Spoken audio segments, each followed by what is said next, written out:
Social মিডিয়ায় লাভজনক বিনিয়োগের প্রলোভন দেখিয়ে প্রতারণা করে শতাধিক গ্রাহকের বিপুল পরিমাণ অর্থ আত্মসাৎ করার দায়ে দুই নাইজেরিয়ান সহ 3 জনকে গ্রেফতার করেছে র্যাপিড অ্যাকশন ব্যাটালিয়ন র্যাব।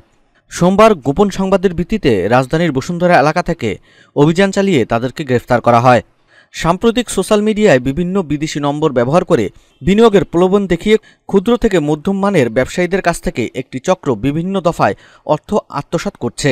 একই সাথে গণ্যমান্য ব্যক্তিদের ব্যক্তিগত তথ্য সংগ্রহ করে চক্রটি সুকৌশলে প্রতারণার ফাঁদ তৈরি করে।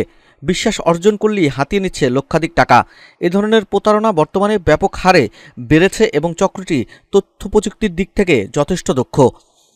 প্রতারণার ক্ষেত্রে তারা বিদেশি হোয়াটসঅ্যাপ অথবা টেলিগ্রাম নাম্বার ব্যবহার করে, ফেক অনলাইন ই-কমার্স ওয়েবসাইট তৈরি করে, তার সাথে সোশ্যাল মিডিয়ায় নম্বর যুক্ত করে।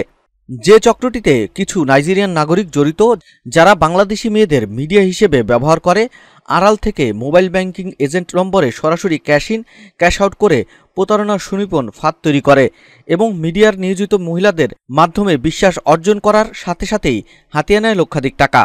6 জুলাই ও 7 জুলাই দিনের বেলায় বসুন্ধরা ও মিরপুরের পল্লবী এলাকায় পৃথক পৃথক অভিযান চালিয়ে 2 জন নাইজেরিয়ান নাগরিক ফ্র্যানকোকো ইমানুয়েল এবং বাংলাদেশি নারী সদস্য মুসাম্মদ সুইটি আক্তারকে গ্রেফতার করা হয়।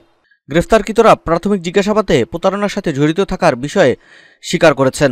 2টি নগদ ও বিকাশ অ্যাকাউন্টে প্রায় 18 লক্ষ টাকার স্টেটমেন্ট পাওয়া যায় এবং আসামিদের নিকট হতে প্রতারণার কাজে ব্যবহৃত 2টি ল্যাপটপ, 4টি আইফোন, 3টি স্মার্ট মোবাইল ফোন, 3টি বাটন মোবাইল ফোন, একটি ট্যাব, একটি ওরিকো ব্র্যান্ডের হার্ড ড্রাইভ উদ্ধার করা হয়েছে।